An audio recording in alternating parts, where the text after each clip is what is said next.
ओंकारातील आकार, उकार, मकार व अर्धबिंदी यांचा अनुबंध पाडव्याशी असल्याने या दिवशी कोणतेही शुभकार्य करण्याची प्रथा हिंदू धर्मात, भारतीय संस्कृतीमध्ये आहे. या सणाच्या उत्पत्तीविषयी काही कथा आहेत, त्या अगदी थोडक्यात.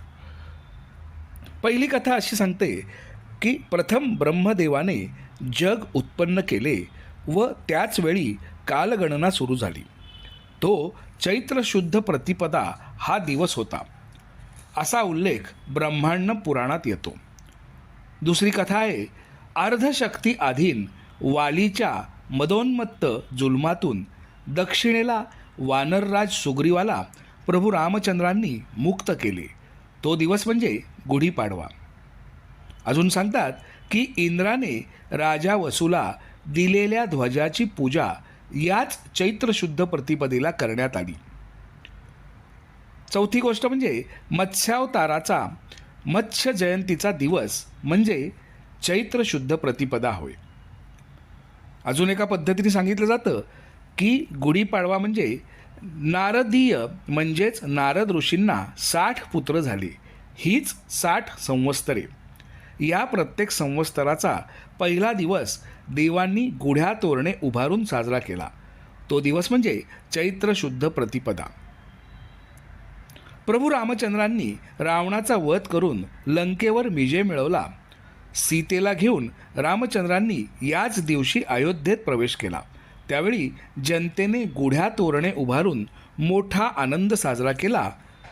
पैठणचा राजा सोमकांत हा विक्रमादित्याकडून पराभूत झाल्यावर शेषपुत्र शालिवाहनाने स्वशक्तीच्या बळावर मातीचे हत्ती, घोडे, सैनिक यांच्यात प्राण फुंकून विक्रमादित्यावर स्वारी करून त्याचा पराभव केला.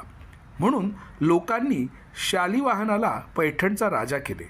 पुढे याच शालिवाहनाच्या नावाने नवीन शक सुरू झाले.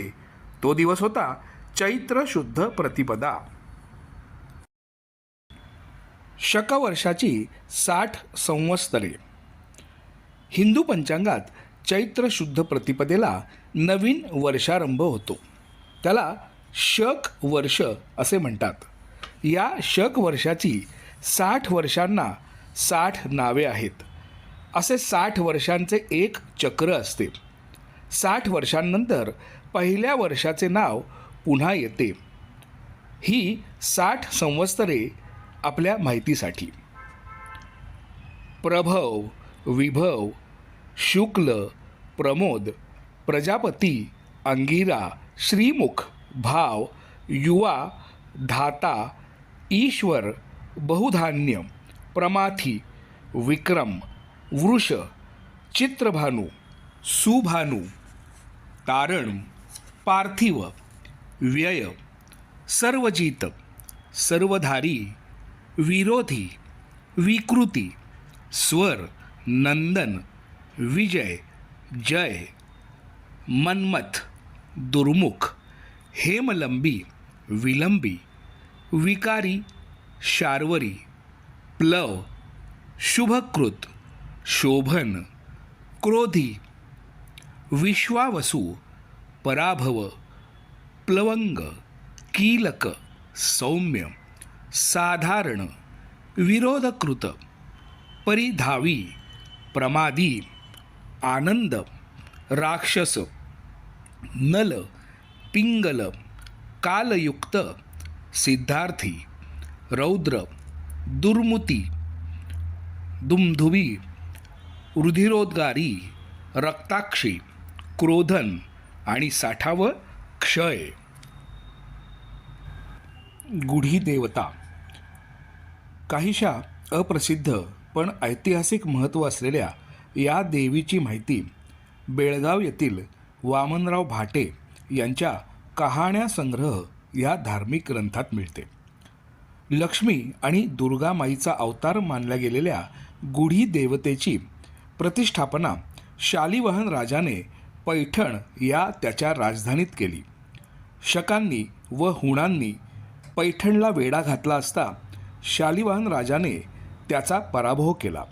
सर्वत्र आनंदी वातावरण असताना पैठणवासियांनी दुर्गा देवीच्या मंदिरात विजयाप्रित्यर्थ गुढ्या उभारून लक्ष्मी देवीचा उत्सव साजरा केला. गुढीवर रेशमी खण, जरीचे शालू डोलू लागले. गुढीच्या माथ्यावर सुवर्णाची रुप्याची पात्रे झळकू लागली. पुष्पांच्या माळांनी सजवलेल्या गुढी देवतेची पूजा शालिवाहन राजा व पैठणवासियांनी मनोभावे केली. गोडाचा नैवेद्य समर्पण करण्यात आला व शालिवाहन राजाच्या प्रजाजनांनी देवीला वरदान मागितले.